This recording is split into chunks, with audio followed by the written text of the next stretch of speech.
Hello friends, मैं पूर्णचंद्र साहू आप सभी को स्वागत करता हूं मेरा YouTube channel mining legislation by PC Sahu में। दोस्तों, आज कुछ इम्पोर्टेंट प्रोबेबल क्वेश्चंस जो कि विनिंग वर्किंग जो लोग सेकंड क्लास और फर्स्ट क्लास एग्जाम दे रहे हैं उन लोग का विनिंग वर्किंग चैप्टर के लिए बहुत ही इम्पोर्टेंट होने वाला है।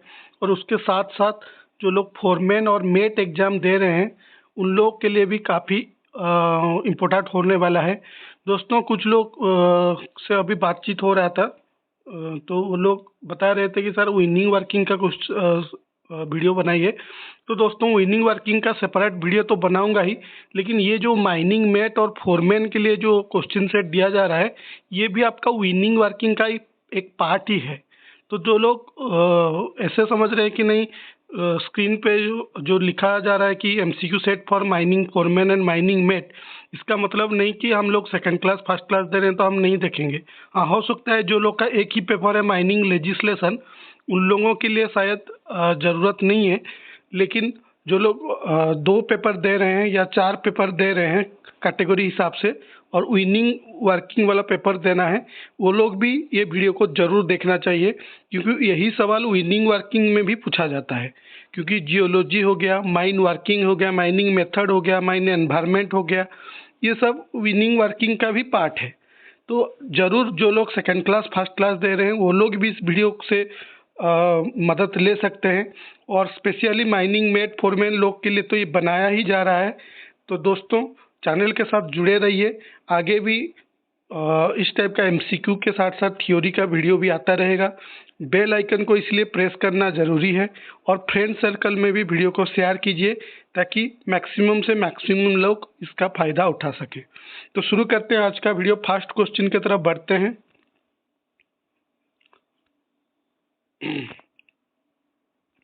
The slope of the spoil bank shall be determined by the natural dash of the material being deposited।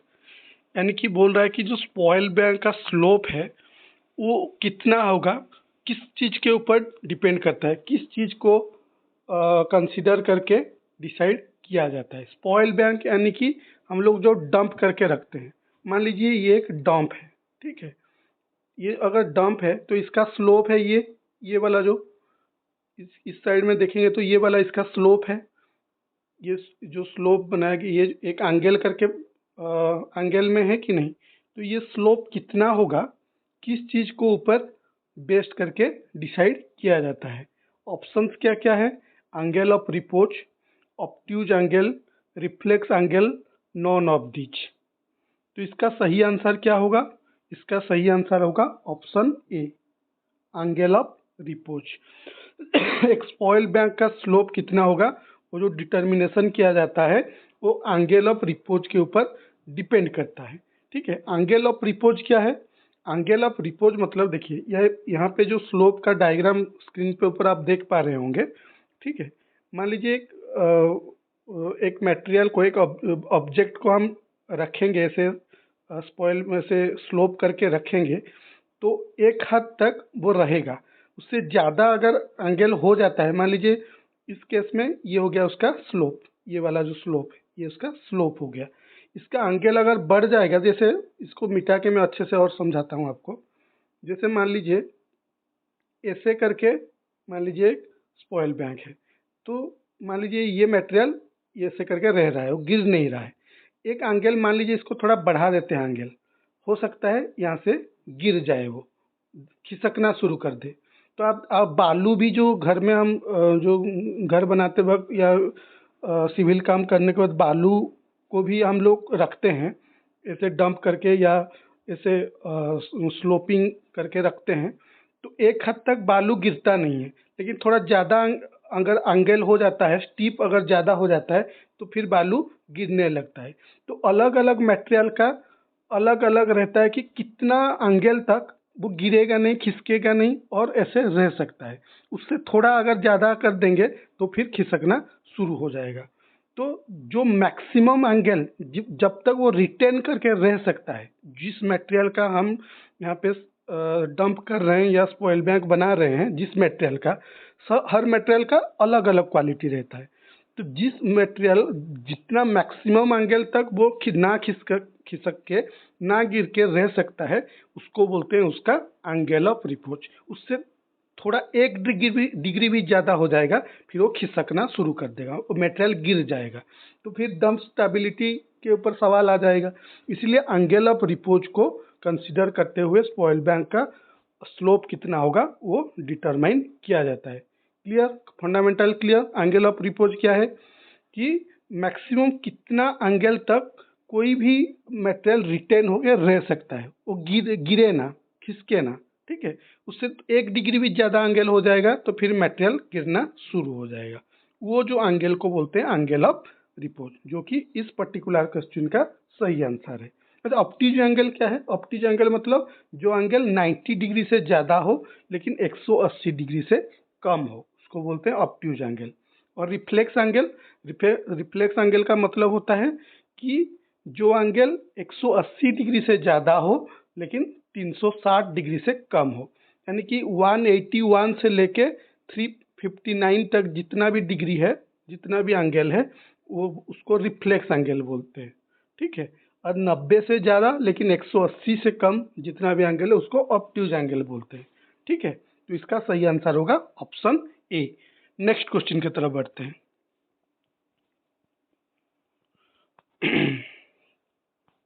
On the basis of which content the igneous rocks are classified as acid rocks and basic rocks? किस basis में हम igneous rock को दो type में classify करते हैं? किसको acid igneous rock बोलेंगे, किसको बेसिक इग्नियस रॉक बोलेंगे? किस चीज के बेस पर इसका क्लासिफाई किया गया है? ऑप्शंस क्या क्या है? Magnetite, haematite, bauxite, silica. तो इसका सही आंसर है सिलिका। दोस्तों ये हम जो थ्योरी क्लास पढ़ रहे थे जियोलॉजी का, शायद पार्ट 2 या पार्ट 3 में आप देखे होंगे, हम डिटेल में पढ़े हैं igneous rock, sedimentary rock, metamorphic rock. तो उस टाइम में भी हम डिस्कस किए थे एसिड इग्नियस रॉक क्या है, बेसिक इग्नियस रॉक क्या है। तो सिलिका कंटेंट के हिसाब से उसको क्लासिफाई किया गया है, ठीक है। जो एसिड इग्नियस रॉक है उसको फेल्सिक रॉक भी बोलते हैं, फेल्सिक रॉक। जो एसिड इग्नियस रॉक को बोलते हैं फेल्सिक, ठीक है। और जो बेसिक इग्नियस रॉक इसको बोलते हैं माफिक। तो बेसिक को बोलते हैं माफिक, उसका दूसरा नाम भी है माफिक। और जो एसिड इग्नियस रॉक है वो है फेल्सिक, ठीक है। तो एसिड इग्नियस रॉक में सिलिका कंटेंट ज़्यादा रहता है, लगभग 65 से लेके 85% तक एसिड इग्नियस रॉक में, ठीक है। जो एसिड इग्नियस रॉक है एसिड, उसमें सिलिका कंटेंट ज़्यादा रहता है। कितना तक रहता है? 65 टू लेके 85% तक, मतलब इतना परसेंट का सिलिका रहता है जो एसिड इग्नियस रॉक रहता है। और जो बेसिक इग्नियस रॉक रहता है उसमें सिलिका कंटेंट कम रहता है, 40 से 60% के आसपास रहता है उसमें सिलिका कंटेंट, ठीक है। तो एसिड इग्नियस रॉक में सिलिका कंटेंट ज़्यादा रहता है, बेसिक इग्नियस रॉक में सिलिका कंटेंट कम रहता है। एसिड इग्नियस रॉक को फेल्सिक रॉक बोलते हैं, बेसिक इग्नियस रॉक को मैफिक रॉक बोलते हैं। जो एसिड इग्नियस रॉक है वो लाइट कलर का रहता है, मतलब हल्का कलर, डीप नहीं है। लेकिन जो बेसिक है वो डीप कलर का रहता है, डार्क रहता है, ठीक है। तो ये सब चीज़ हम पढ़े थे जब जियोलॉजी का ये क्लास हुआ था। तो इसी तरह दोस्तों सिर्फ इसी का नहीं, अब जब भी जैसे मैं हमेशा, मेरा हर वीडियो में आप देखे होंगे मैं बोलता हूँ कि कोई भी एमसीक्यू जब करते हैं सिर्फ उसका आंसर ऊपर ध्यान नहीं दिए, उसको सिर्फ उसका आंसर के ऊपर ध्यान मत दीजिए। आंसर तो ठीक है आपको पता लगाना ही है, लेकिन उसके साथ साथ उस रिलेटेड जितना, मान लीजिए एक ऑप्शन आपको 4 ऑप्शन में से एक सही आंसर है, ठीक है। तो बाकी तीनों का भी आप एक बार देख लीजिए कि बाकी तीनों चीज़ क्या है। तो क्या होगा कि एक एमसीक्यू से आप 4-5 एमसीक्यू बना सकते हैं। ऐसे एक-एक करके एमसीक्यू पढ़ा नहीं जाता है, उसका तरीका ही ऐसा है।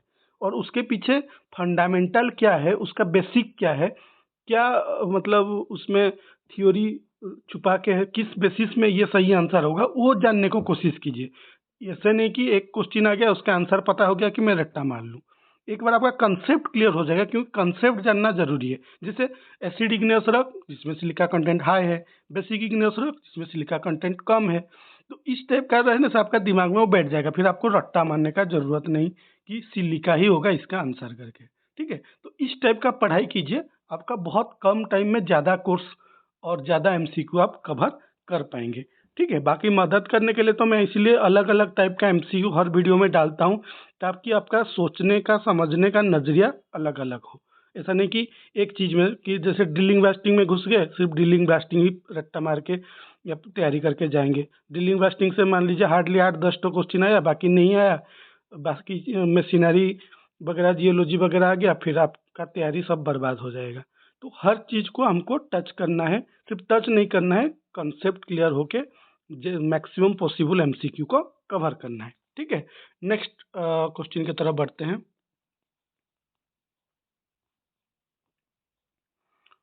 ये खत्म हो गया था, सिल्ली कहाँ। Which of the following characteristics the nonel blasting has? Which of the following prime characteristics the nonel blasting has? यानी कि बोल रहा है, पूछ रहा है कि जो नोनेल यूज करके हम ब्लास्टिंग करते हैं, नोनेल ब्लास्टिंग, तो उसका जो प्राइम कैरेक्टरिस्टिक्स इनमें से कौन सा है? ये जो ऑप्शन में से, ऑप्शंस क्या क्या है? It is greater shock to the surrounding, it is noiseless in character. It has tremendous effect on explosive column. It cannot be used in a place where there is a chance of stray current. तो इनमें से, इन चारों में से सही answer कौन सा है, ये बोल रहा है। देखिए, नोनेल ब्लास्टिंग हम कर रहे हैं, ठीक है। पहला ऑप्शन बोल रहा है कि greater shock to the surrounding, surrounding को ज़्यादा शॉक देगा। सराउंडिंग को अगर ज़्यादा शॉक देगा तो क्या होगा? वाइब्रेशन ज़्यादा होगा। तो नोनेल ब्लास्टिंग करके, नोनेल यूज करके हम ब्लास्टिंग करने से वाइब्रेशन बढ़ता है क्या? नहीं, तो ये गलत हो जाएगा।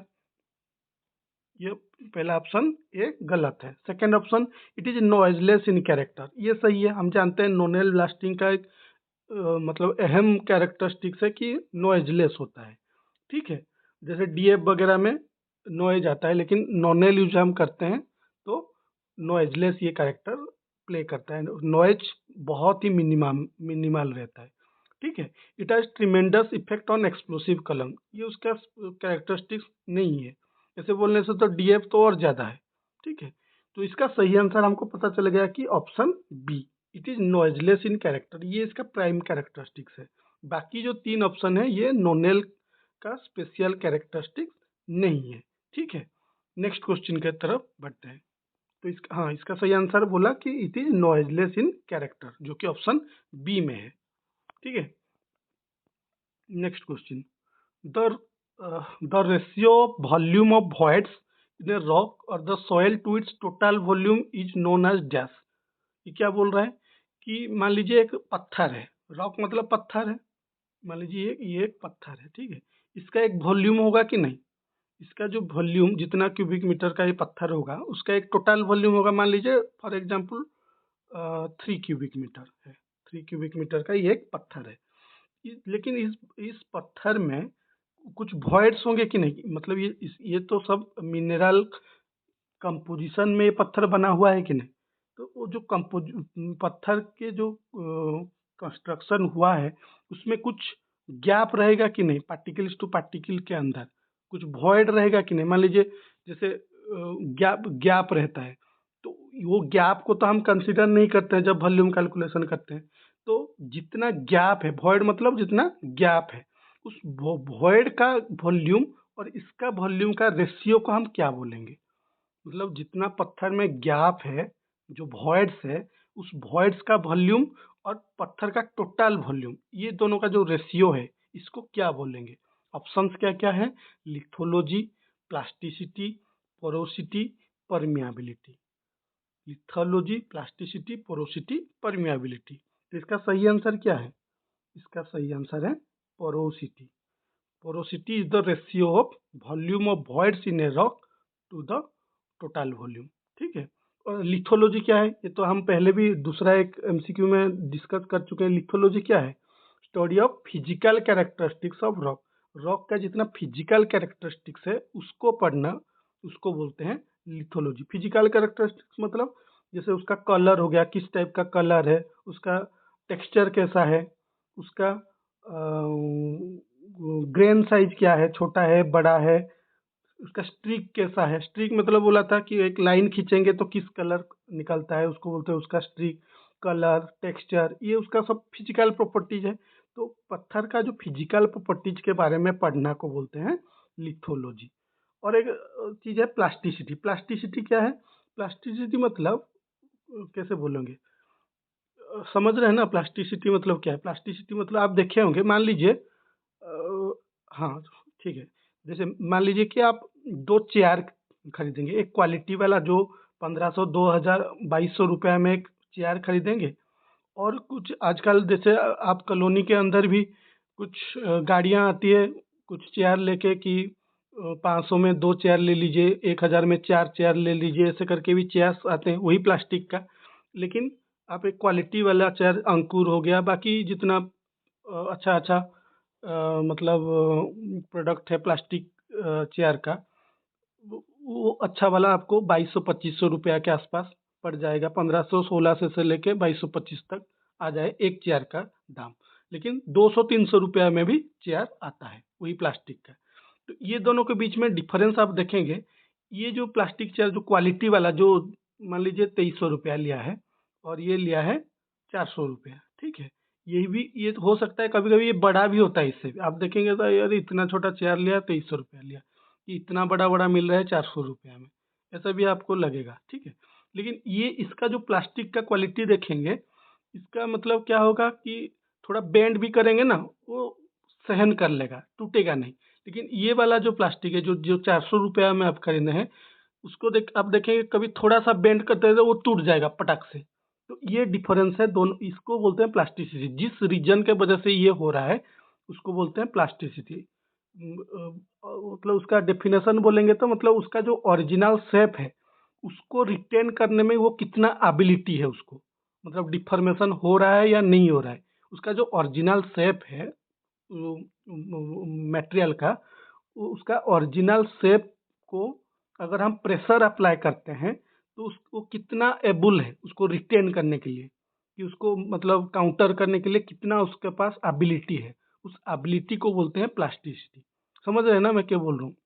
जैसे इस चेयर को ऊपर प्रेशर डालेंगे, इस चेयर के ऊपर प्रेशर डालेंगे, इसमें प्रेशर डालेंगे, जो क्वालिटी वाला चेयर जो जिस प्लास्टिक में बना हुआ है उसको अगर प्रेशर डालेंगे तो सहन कर लेगा, एक लिमिट तक सहन कर लेगा, ऐसे तुरंत फटेगा नहीं वो, मतलब उसका प्लास्टिसिटी अलग है। और ये चेयर थोड़ा सा आप बेंड करने की कोशिश करेंगे वो टूट जाएगा। तो ये जो डिफरेंस है उसका जो एबिलिटी है to retain the shape when pressure is applied, deformation होने के लिए, वो एबिलिटी को बोलते हैं प्लास्टिसिटी।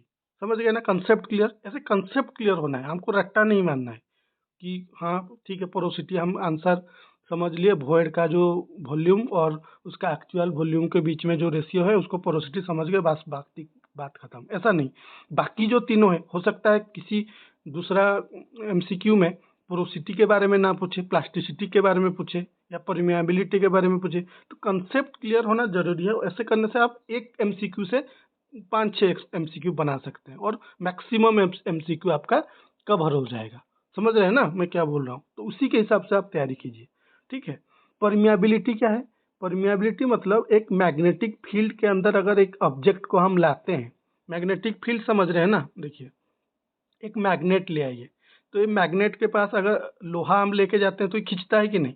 क्यों खींचता है? कि एक मैग्नेटिक फील्ड क्रिएट करता है मैग्नेट अपने चारों तरफ, ये एक मैग्नेटिक फील्ड है।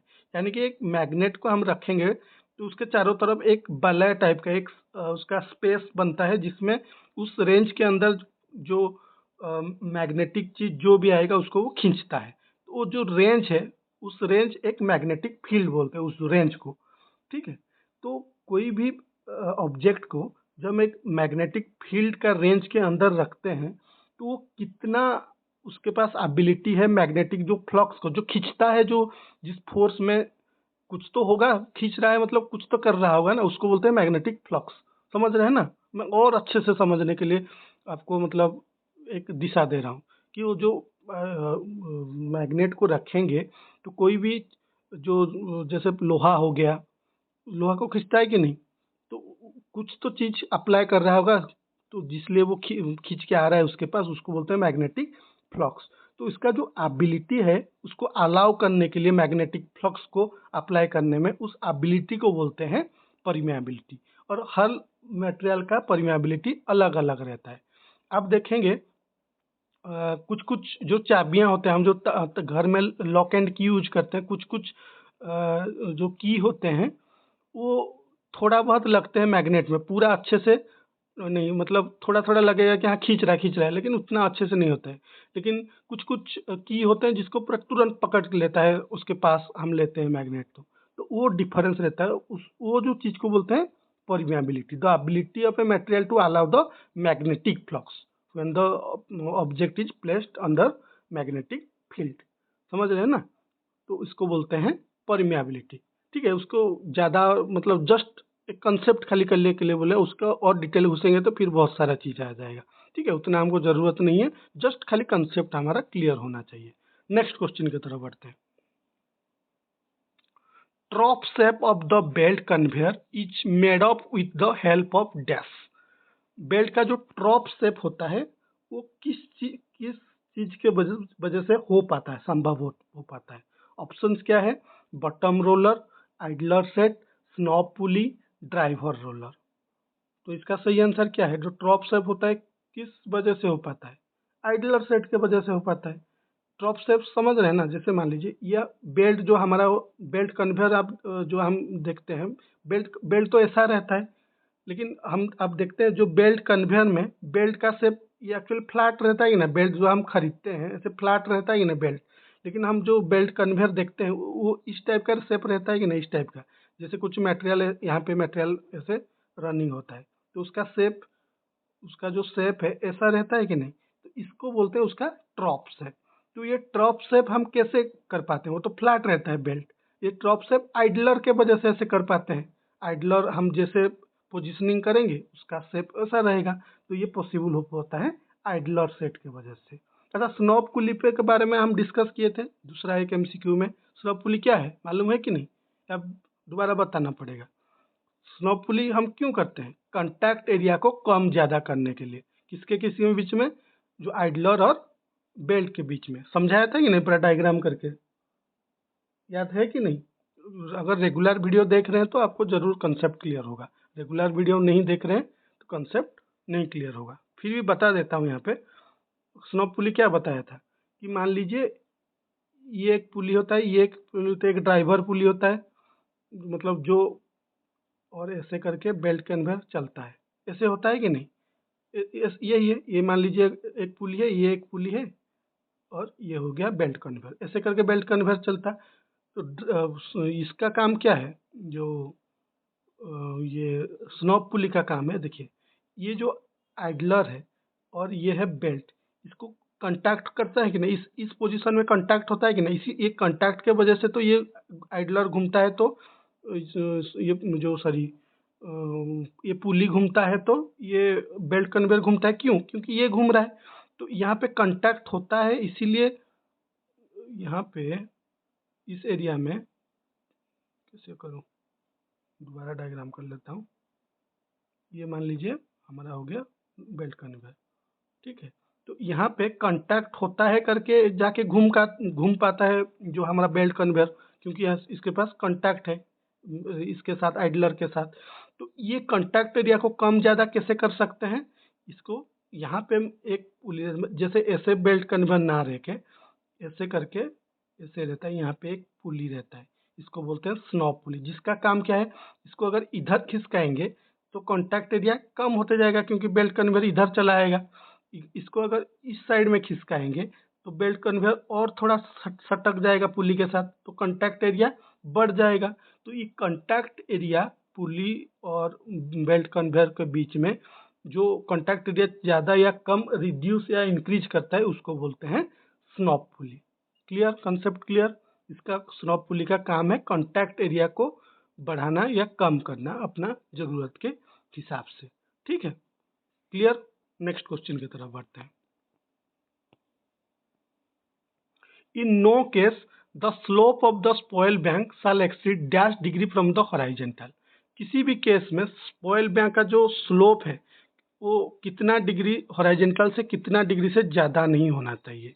ये तो सर्कुलर का क्वेश्चन है, डीजे में सर्कुलर में क्लियरली मेंशन्ड है, 60 डिग्री, 45 डिग्री, 75 डिग्री, 37.5 डिग्री।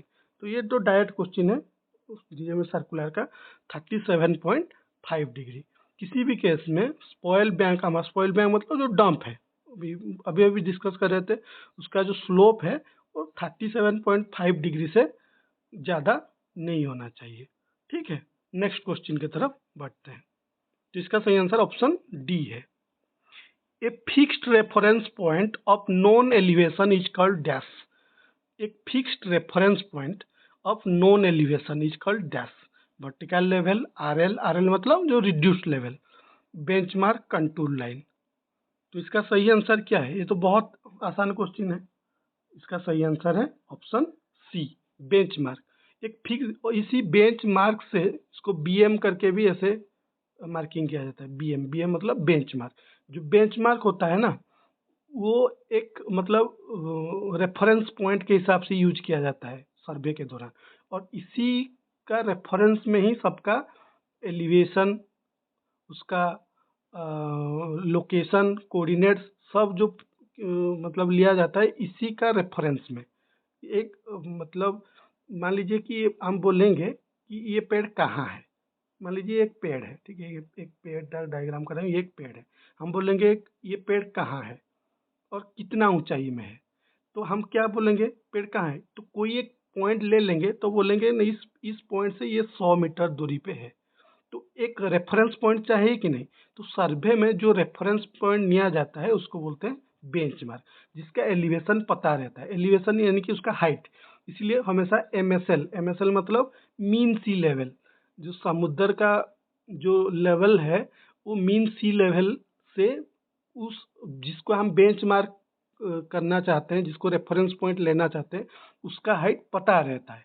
ठीक है, तो एक रेफरेंस पॉइंट जिसका एलिवेशन पता हो और जिस रेफरेंस पॉइंट को यूज करके ही हम सर्वे करते हैं उसको बोलते हैं बीएम, बेंचमार्क, जो कि ऑप्शन सी में है। तो इसका सही आंसर होगा ऑप्शन सी। ठीक है, नेक्स्ट क्वेश्चन की तरफ बढ़ते हैं।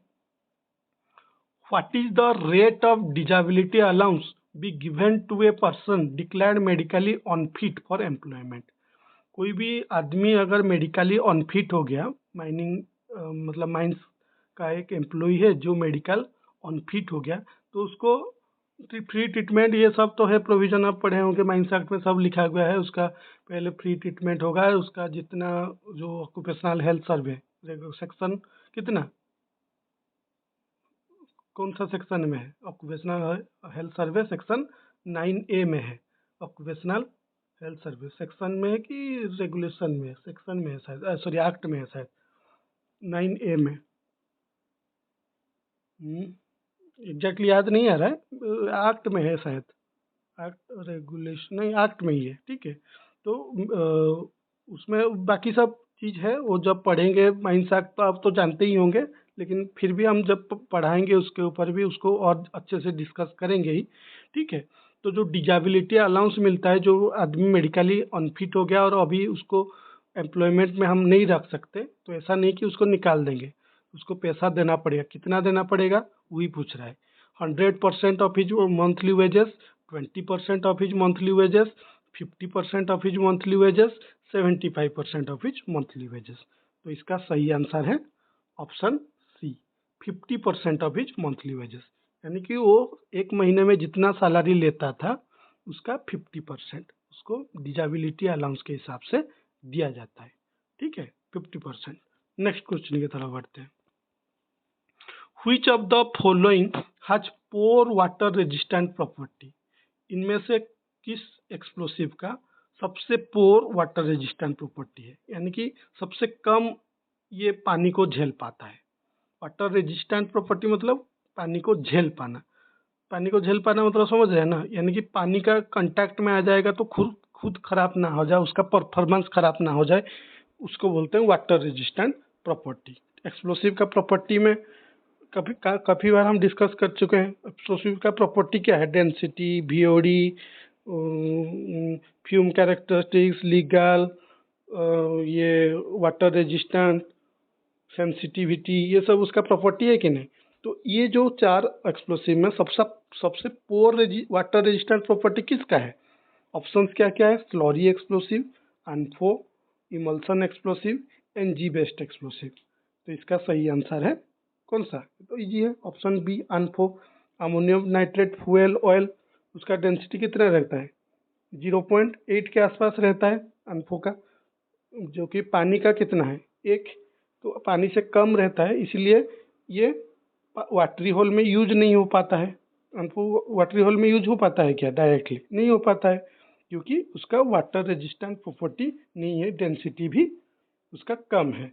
तो सबसे पोर वाटर रेजिस्टेंट प्रॉपर्टी अनफो का है। ठीक है, नेक्स्ट क्वेश्चन की तरफ बढ़ते हैं। When stemming is insufficient, then there is chance of dash। अगर स्टेमिंग हमारा इनसफिशियंट है, सफिशियंट स्टेमिंग नहीं किया गया है होल में, तो क्या चीज होने का प्रोबेबिलिटी है, चांस है? ऑप्शंस क्या है?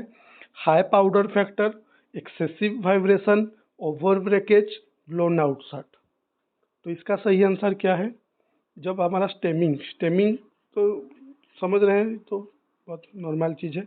जैसे ये ड्रिल ब्लास्ट होल हो गया, तो हम लोग यहाँ पे एक्सप्लोसिव भर दिए, यहाँ पे सब बाकी डिटोनेटर बूस्टर वो सब डायग्राम नहीं कर रहा हूँ, ये एक्सप्लोसिव में भर दिए, बाकी ऊपर पर वो हम स्टेमिंग करते हैं कि नहीं? स्टेमिंग करते हैं। तो ये स्टेमिंग अगर अच्छे से ना हो तो क्या हो सकता है? हाई पाउडर फैक्टर, बहुत ज़्यादा पीएफ मिलेगा हमको, पीएफ बढ़ जाएगा, या एक्सेसिव वाइब्रेशन, वाइब्रेशन ज़्यादा हो जाएगा, या ओवर ब्रेकेज यानी कि ज़रूरत से ज़्यादा चूरा हो जाएगा मटेरियल जो ब्लास्टिंग करेंगे, या ब्लोन आउट शॉट हो जाएगा। ब्लोन आउट शॉट मतलब समझ रहे हैं ना? इसका आंसर तो ब्लोन आउट शॉट होगा। इसका सही आंसर क्या होगा? Option D, blown out. अगर स्टेमिंग हम प्रॉपर नहीं करेंगे तो ब्लोन आउट शॉट हो जाएगा। ब्लोन आउट शॉट का मतलब क्या है? ब्लोन आउट शॉट का मतलब है कि देखिए, हम स्टेमिंग क्यों कर रहे हैं? ताकि इसको और ये करें, क्या करें, मतलब कन्फाइंड करें। जितना ज़्यादा कन्फाइंड करेंगे तो क्या होगा, जो हाई टेम्परेचर और प्रेशर के साथ जो गैस रिलीज होगा एक्सप्लोजन के दौरान, वो क्या करेगा कि इसका अगल बगल चारों जो सराउंडिंग एरिया में जो पत्थर है उसमें, तो अगर कंसेप्ट को जाएंगे तो P wave, S wave, L wave, primary secondary, lobe wave, ये सब चीज़ है। उतना डिटेल नहीं जा रहा हूँ, जस्ट ऊपर ऊपर में बता रहा हूँ कि अगर इसको हम अच्छे से कन्फाइन क्यों करते हैं स्टेमिंग करके, कि जो हाई टेम्परेचर प्रेशर में जो गैस जनरेट होगा वो क्या करेगा, पत्थर तोड़ने में मदद करेगा। लेकिन अगर हम स्टेमिंग ही नहीं किए हैं तो हाई जो प्रेशर जो जो हाई टेम्परेचर में प्रेशर जनरेट हुआ, प्रेशर जो से टेम्परेचर तो मिल गया, लेकिन प्रेशर कहाँ मिलेगा? वो क्योंकि इस एरिया में उसको रास्ता मिल गया, इसी एरिया से ही वो सब निकल जाएगा। जो एक्सप्लोसिव एनर्जी पत्थर तोड़ने में यूज होना चाहिए था, वो पत्थर हल्का फुल्का तोड़ के सब बाहर ही निकल आएगा, क्योंकि उसको रास्ता मिल गया बाहर आने के लिए। तो इस जो पत्थर ना तोड़ के फ्रूटफुल मतलब रिजल्ट ना दे के एक्सप्लोसिव एनर्जी फालतू में बाहर आ जाने को ब्लोन आउट शॉट कहते हैं। ठीक है, जो कि इस क्वेश्चन का सही आंसर है। When stemming is insufficient then there is chance of blown out shot. ठीक है, नेक्स्ट क्वेश्चन की तरफ बढ़ते हैं। अच्छा, ये आखिरी क्वेश्चन था। तो दोस्तों, ये इस टाइप का इम्पोर्टेंट प्रोबेबल क्वेश्चन सेट आगे भी अपलोड होता रहेगा चैनल में। जो लोग नया है, वीडियो नया देख रहे हैं या इस वीडियो के दौरान मेरे साथ जुड़ रहे हैं, चैनल को ज़रूर सब्सक्राइब कीजिए, बेल आइकन को प्रेस कीजिए, और सबसे इम्पोर्टेंट बात, आपका फ्रेंड सर्कल में इसको ज़रूर शेयर कीजिए, ताकि ऐसे नया नया वीडियो का फ़ायदा सब लोग उठा सकें। इसी के साथ आज रहता हूँ, फिर मिलेंगे एक नया वीडियो में, तब तक के लिए